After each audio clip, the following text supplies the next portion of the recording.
जय सिया राम।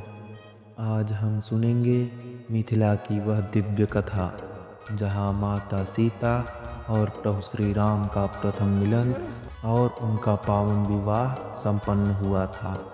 मिथिला के राजा जनक ने संकल्प लिया था, जो वीर शिव जी के धनुष पर प्रत्यंचा चढ़ाएगा वही सीता का वरण करेगा। इस संकल्प को पूर्ण करने के लिए राजा जनक ने देश देशांतर के राजाओं, ऋषियों और महात्माओं को निमंत्रण भेजा। महर्षि विश्वामित्र को भी आदरपूर्वक सभा में आमंत्रित किया गया। निमंत्रण पाकर महर्षि विश्वामित्र राम और लक्ष्मण को साथ लेकर मिथिला की ओर चल पड़े। लंबी यात्रा के बाद वे सभी मिथिला पहुँचे। अगली सुबह राम और लक्ष्मण उद्यान में पूजा के लिए पुष्प चुन रहे थे। उसी समय माता सीता भी अपनी सखियों के साथ वहीं आईं। फूल चुनते हुए एक क्षण ऐसा आया जब प्रभु राम और माता सीता की पावन दृष्टि एक दूसरे से मिली और समय मानो थम सा गया। दोपहर तक जनक की सभा सज गई।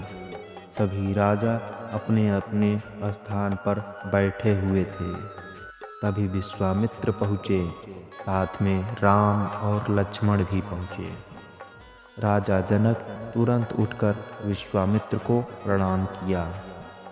सभागृह में उपस्थित सभी अतिथि आदर सहित खड़े होकर विश्वामित्र को प्रणाम किया। तभी मंत्री घोषणा करते हैं, जो वीर इस महादेव के धनुष पर प्रत्यंचा चढ़ाएगा वही सीता जी का वरण करेगा। एक एक कर सभी राजा आगे बढ़े, पर कोई भी उस विराट धनुष को उठाने में भी समर्थ न हुआ। यह देखकर राजा जनक का हृदय चिंतित हो उठा। क्या सीता का विवाह नहीं हो पाएगा? तभी महर्षि विश्वामित्र मुस्कुराकर बोले, राम जाओ और राजा जनक की चिंता दूर करो। राम ने गुरु के चरण स्पर्श किए और शांत मन से धनुष के पास पहुँचे। उन्होंने सहजता से धनुष उठाया और देखते ही देखते एक ही क्षण में वह धनुष भंग हो गया। सभा में आश्चर्य की लहर दौड़ गई। राजा जनक का मुख प्रसन्नता से खिल उठा।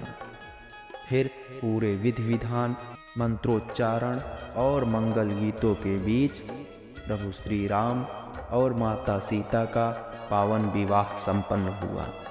आकाश से देवताओं ने पुष्प वर्षा की।